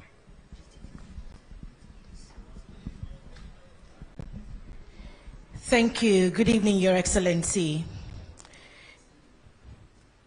You announced that the government will remove the minimum capital requirement for foreign investors under a revised Ghana Investment Promotion Sector Act during your visit to Japan. Your Excellency, is the government not removing the protection that shields Ghanaian enterprises by removing the minimum capital requirement?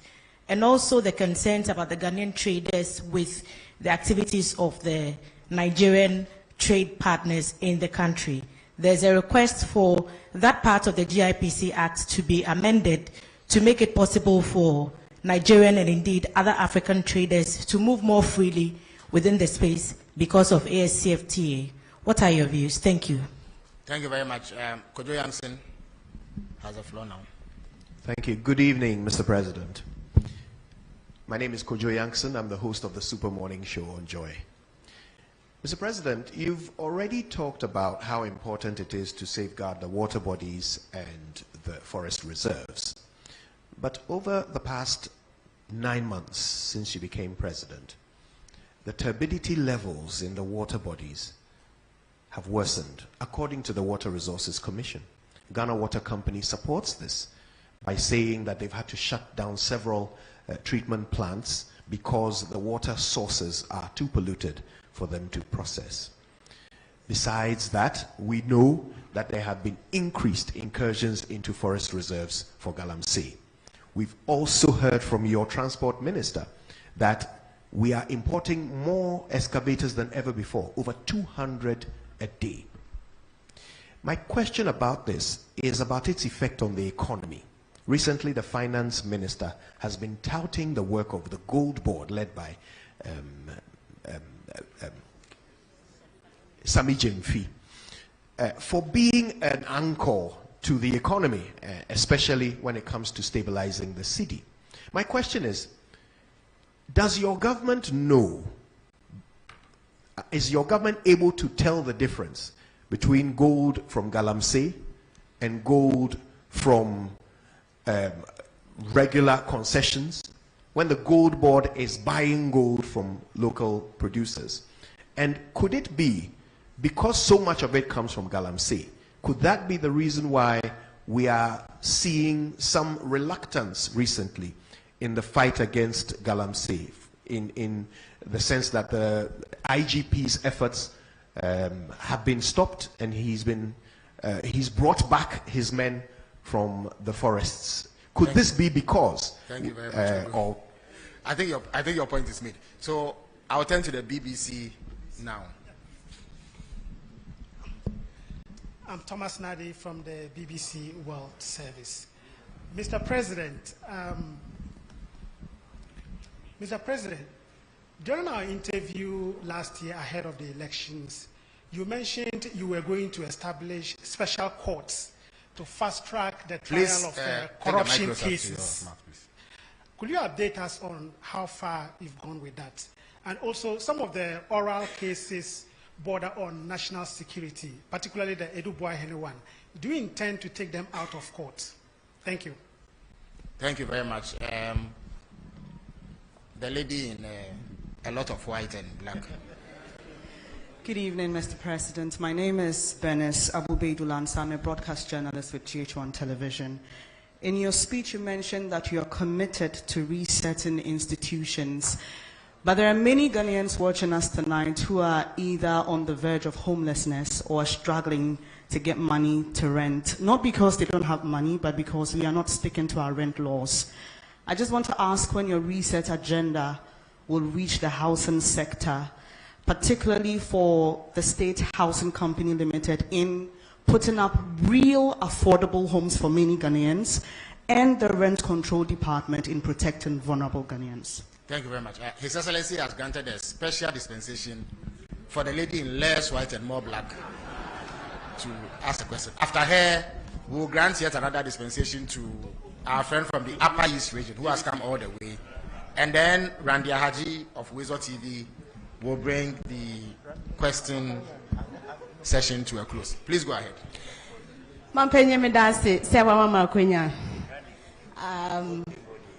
The question is today if you asema nti wa mfame de anke be ha me pa.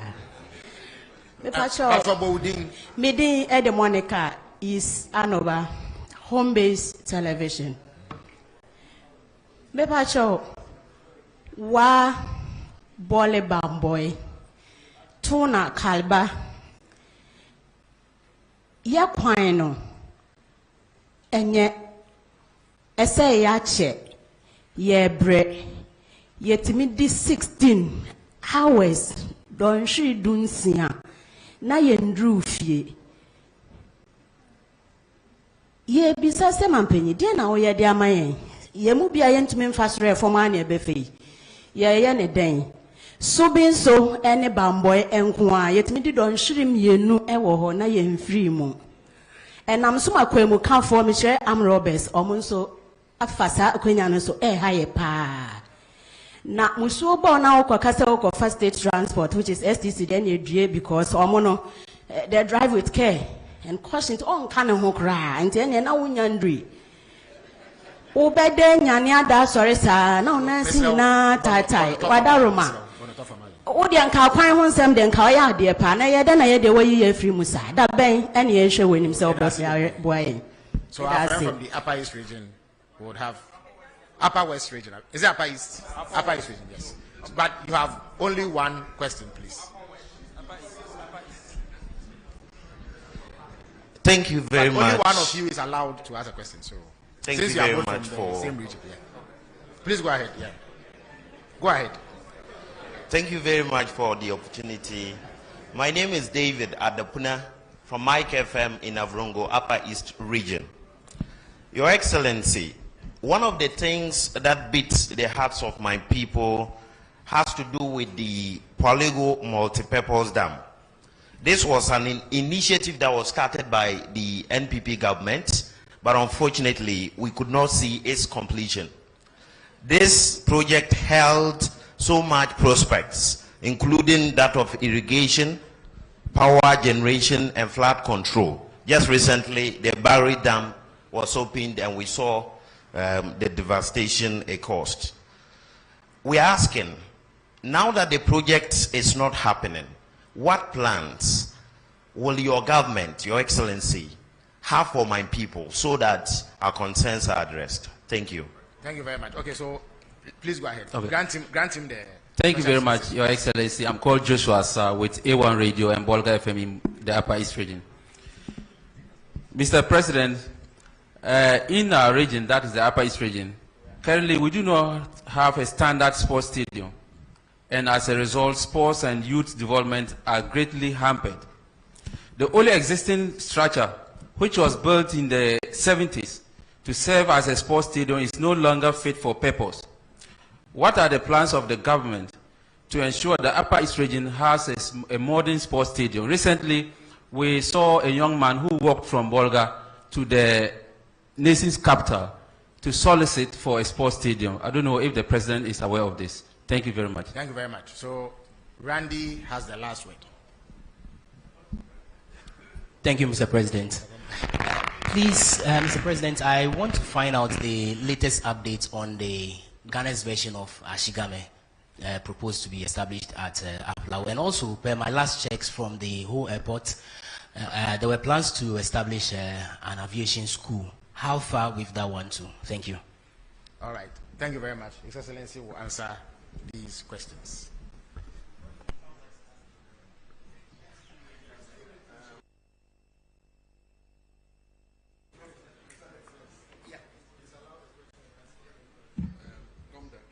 Okay. Okay. Senior A.R. Gomda, the President Senior and Secondary School, has the final word by presidential fiat. Please give him the microphone. Oh, okay. Thank you very much. Excellency, your recent directive that 2 persons be investigated for their activities regarding Galamsey went down well with a lot of people, but so far we haven't had any outcome from it. Can you please tell us what is happening or what is going to happen? Thank you very much indeed. Okay, thank you. All right, thank you very much. Thank you very much. Senior, we used to call him Major in Ghana Secondary School. When I came to Form 1, they were in Form 3, Yeah, and he was, as a very little boy, he was one of my protectors. He used to protect me from bullying, and that's why I gave him the last. The first question was from, what's your institution? Oh, Radio France. Yeah, okay, it's about Ghana-US relations. First, we were slapped with 10% tariff that was increased to 15%. And then we're included in 36 countries that were going to be placed on a visa ban. But in the meantime, all 5-year visas were cancelled, and we were restricted to single entry 3 months. It shows the tightening situation in our foreign relations, but I do think that we still enjoy good relations with the United States of America. We were approached by the U.S. to accept third-party nationals who were being removed from the U.S. And we agreed with them that West African nationals, were acceptable because all our fellow West Africans don't need a visa to come to our country.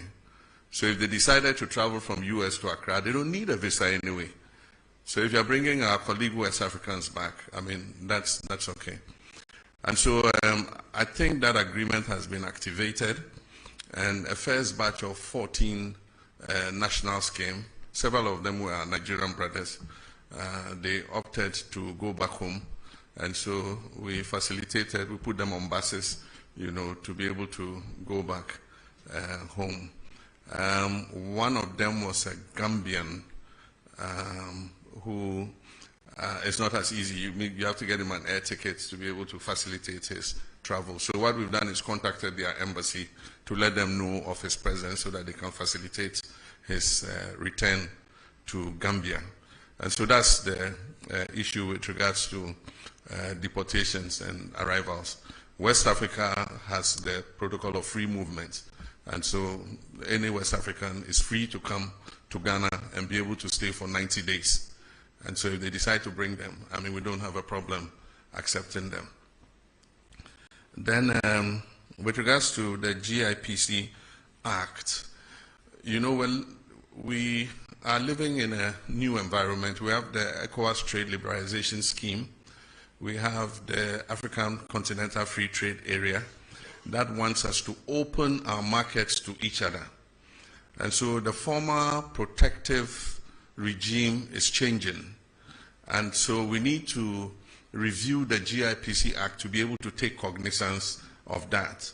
And aside from that, there's limited foreign direct investment in the whole world. And so you need to place yourself in a position where you're able to attract as much foreign investment as possible. So when you put a barrier of $1 million, there are people who, with $500,000, can open a manufacturing establishment. But because you say he must show $1 million of transferred capital into the country, then you shut out that investor. And that's why, as part of the GIPC review, we're removing the minimum requirement so that anybody who wants to come and set up a business in Ghana to provide employment for our people is welcome to come. But that is different from the issue of the markets. And so there's advocacy that we should review that issue with markets. The current law restricts retail sector to only Ghanaians.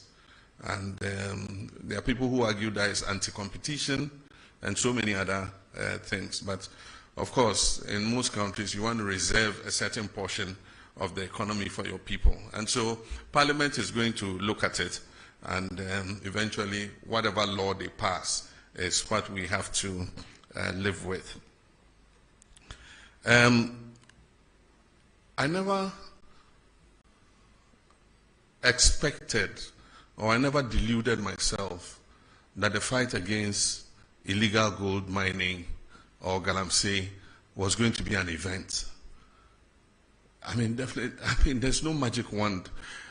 The decay has eaten so much over the last 8 years that it's going to take a lot of work to be able to overcome it. And I didn't expect that in 18 months we would declare victory in the fight.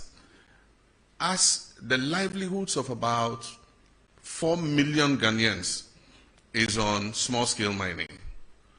And so it's going to be a process. It's not going to be an event. But we will not give up. We have a determination to get on top of it. The Gold Board was introduced as part of reforms. And if the Gold Board was not introduced, those who were taking the profits from the small-scale mining sector were the foreign traders who were taking that money away. In 6 months, we have exported over $6 billion. About $4 billion of that money was going to go into the private or foreign traders. And so the first thing is you shut the stable door so that the horse doesn't escape, which is what we've done. So if it's from illegal sources, it's from legal sources. At least it's our land that is being destroyed. So let us get the benefit of it instead of foreign traders. So that's the first thing. But if you go and read the Gold Board law, it has a requirement for tracking and tracing. And as I speak, the Gold Board is working with an organization to put on a track and trace system. And so they're going to see those who have legitimate license requirements so that they can assist them in responsible mining so that we can buy that gold off them. Once we do tracking and tracing, it's in our interest because then we can export under LBMA and we'll get more profit from exporting under LBMA. So the gold board is not just about buying gold, it's also about financing responsible small-scale mining. And mind you, small-scale mining is not illegal in this country. It's provided for in our laws. It's just that in many cases, we've not even trained the miners about what responsible mining is. You just say, anybody who gets an excavator just goes anywhere and starts digging and washing. But small-scale mining takes place in Australia. It takes place in Canada. And so as I speak, we are organizing a trip for the Small-Scale Miners Association to Australia. Australia has given us an invitation to bring them to come and see how small-scale mining is done without destroying the environment. And so that's something we're going to take an advantage of. And the Gold Board is leading, and the Ministry of Lands and Natural Resources are leading that charge. Only recently, our Minister for Lands and Natural Resources came back from Australia. And so we need to train these small-scale miners. The gold is a blessing that God gave us. It's a natural resource that God gave us to make life better for our people. It's just that the way and manner in which we are going about it is causing distraction to the environment. But it is the result of an increase in the gold price. And if you've read widely, you find that the same thing is happening in Peru. It's happening in several other countries because of the heightened gold price. And so for whatever little gold you're able to find, you get more money. Galamsey was not a problem when gold was $2,000 per ounce. But today, gold is pushing $3,600 per ounce. And because of the lack of jobs, jobless growth for several decades, there are a lot of young people who are coming out of school who have no job work to do. And so for them, that is the only livelihood. And so we must not think just about chasing them all over the place without providing alternatives for them. Because the alternative is that they should stay home and starve or go out and do something deviant. And that's why we came up with the cooperative mining concept, for which we recently lost our colleagues. They were going to launch it, the first of its kind in Anglo, because one of the things we said was that we're going to let the big mining companies cede off some of their concessions. Some of them have 400, 500 miles square. And there's gold in some parts of those concessions that they will never mine because the grams per ton of ore is so low. But yet, if you put a small-scale miner there, he can mine it effectively. And so we've discussed with them and they've all agreed. And so Anglo-Ashanti was the first. They've cut a part of the concession. And that is what Omani and Murtala and Co. were going to launch, cooperative mining, so that we'll move the small-scale miners from the forest reserves where they are causing distraction and settle them on the concessions where the big mining companies have ceded. As I speak, Newmont has demarcated an area for these small-scale miners. And we have asked the big companies to mentor them and supervise them and make sure they do the right thing.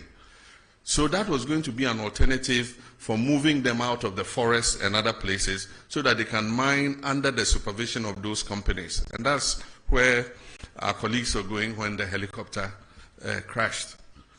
And so it's a program that we're going to continue so that we can give them an alternative, not just go chase them around without finding something else for them to do. And so that's something we're working on. With regards to excavators, we're enforcing the law that you must get the permits before the excavator is put on a ship. That is what the law has been, but it was not followed.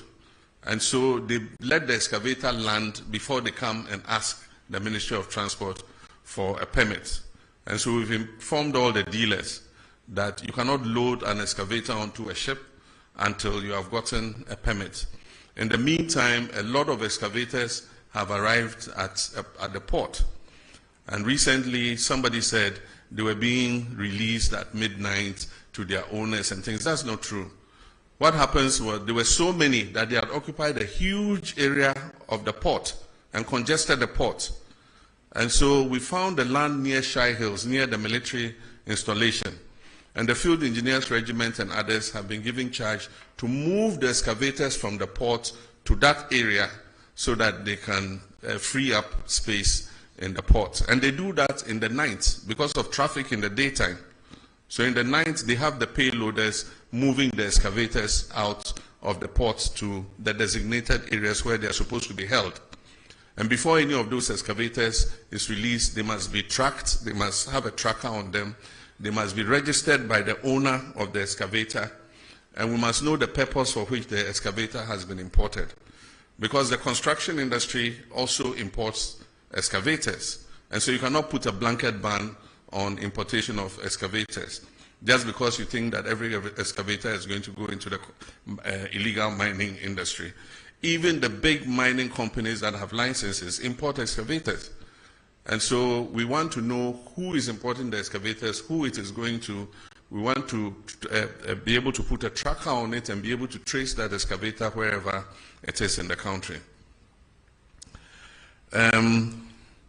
We called off the IGP's anti-Galamsey task force because they are supposed to coordinate with NIMOS, that is the National Anti-Illegal Mining Operations Secretariat. Unfortunately, they were not doing that. So every little commander in any this thing gets up, Galamsey phobia, they can't tell who is licensed, they can't tell who is not licensed, and so it was just like an attack on the whole small-scale mining industry. And so what we said was they should freeze their action, they should synchronize it with the National Anti-Galamsey Operational Secretariat so that they can be directed exactly to where to go in terms of the anti-Galamsey fight. While we're fighting Galamsey, it doesn't mean that it's a free-for-all for everybody to get up. Anybody gets up, puts on a helmet, puts on a jacket, and says, I'm anti-Galamsey. They say, we're not looking for chaos. We're looking to do it, you know, in a scientific manner so that we do not hurt the whole of the small-scale mining industry. We talked about special courts for anti-corruption. I actually said we'll speak with the Chief Justice and see if they can create special courts for prosecuting people who are flagged in the Auditor General's report.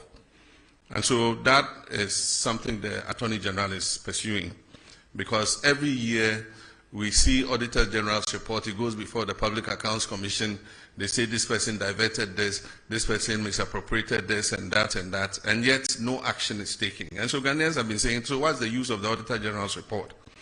And so we're asking the Chief Justice, can you create special courts which can fast-track action on the Auditor General's report? So people who are determined to be criminally liable after the Public Accounts Committee has sat can be put before those courts so that they are sanctioned to create a deterrence so that other people do not do the same thing that they have done.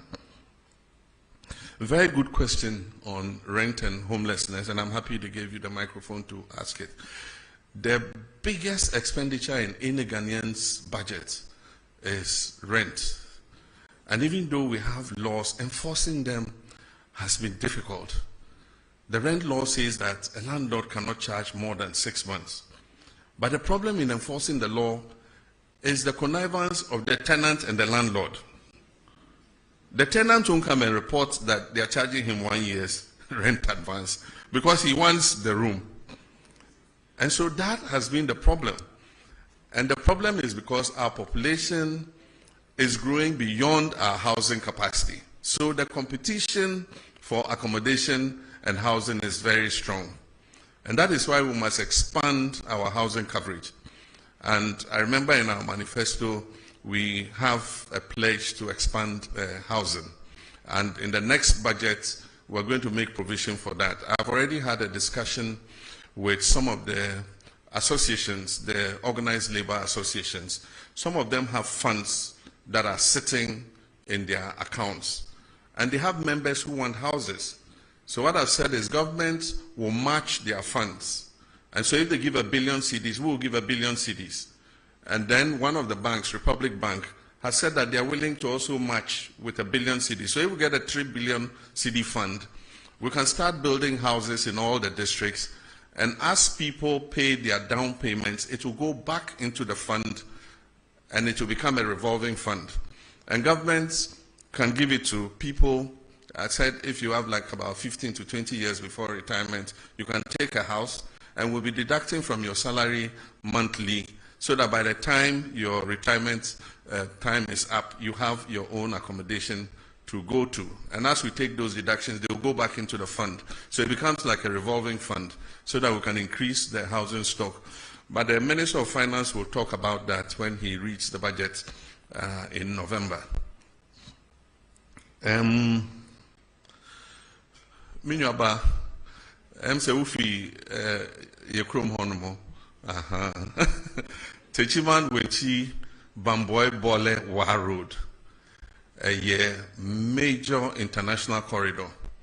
Na nearby, adia ba say a quine say and say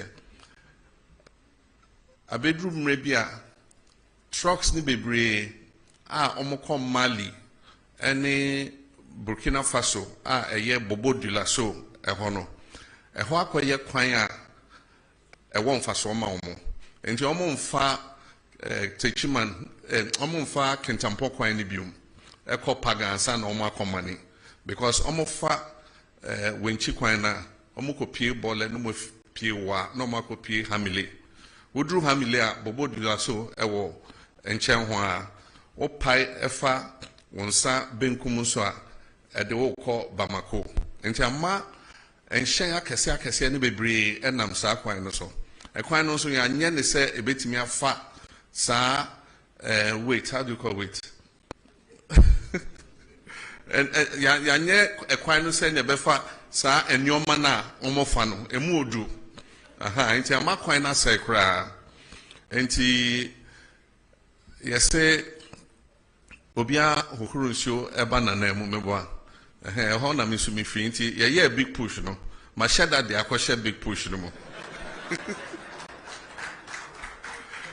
enti nyame adom enchekra obehu se contractor ego so den na afi akachom se omo ye kwan na omo nye no senia trucks e fa so no emma ne nsa biom because afi hu se eho e na omo pefa enti ye kwan no ne nye ni yie se na be ya omo fa so mpo a kwan no beche amaye na omo ye no so se bole ye mikro enti me se contractor na ye no bole town roads on kai na onsiesi ho emma me enti eyadea enchebia obehu se baso Palugu multi-purpose dam, we are rescoping the project, and so currently the contract was awarded to Sino Hydro, but it was supposed to be funded from Government of Ghana sources.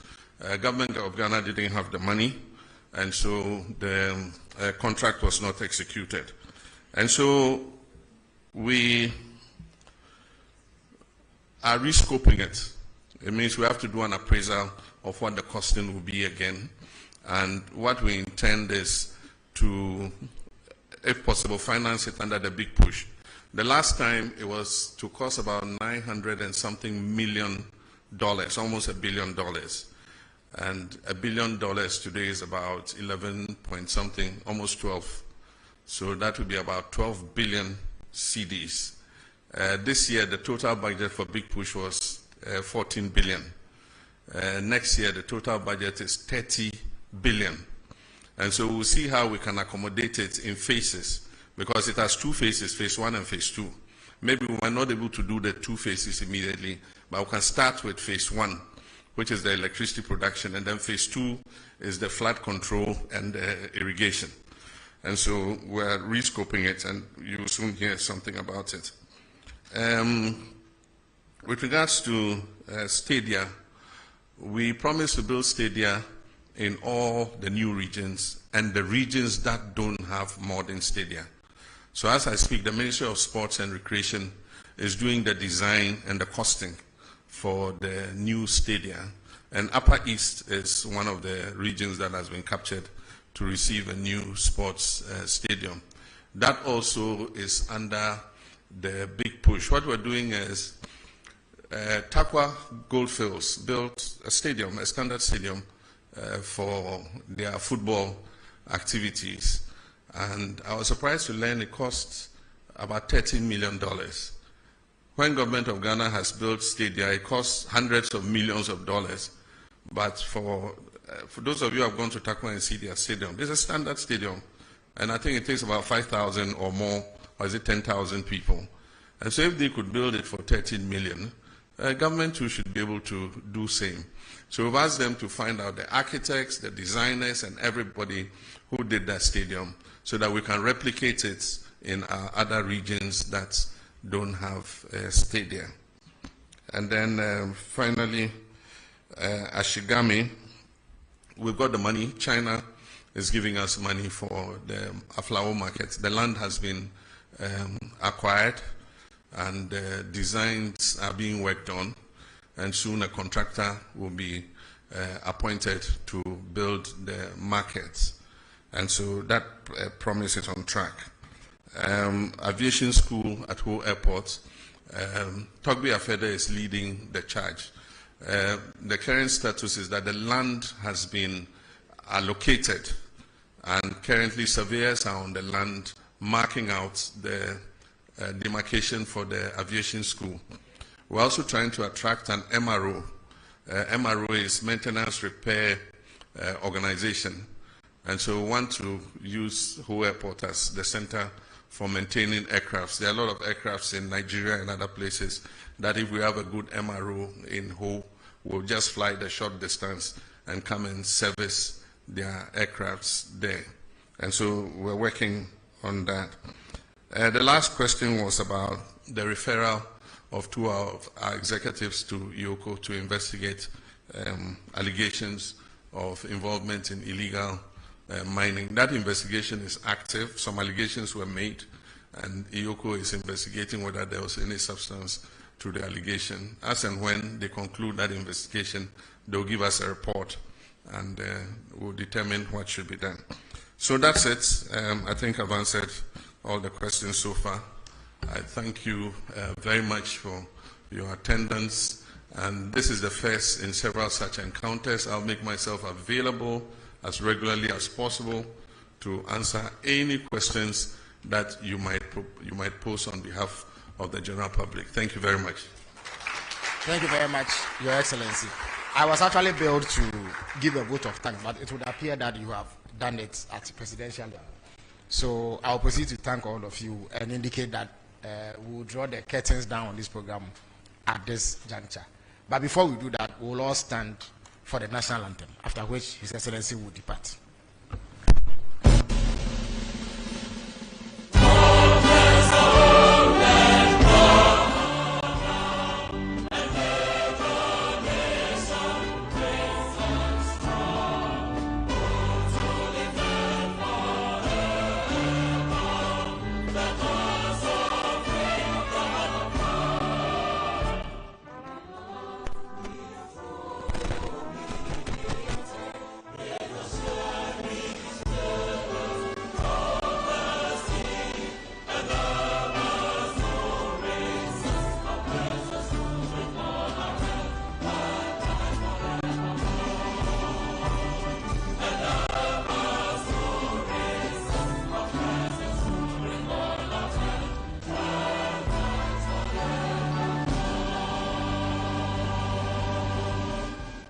Shall we remain standing as His Excellency the President departs the hall?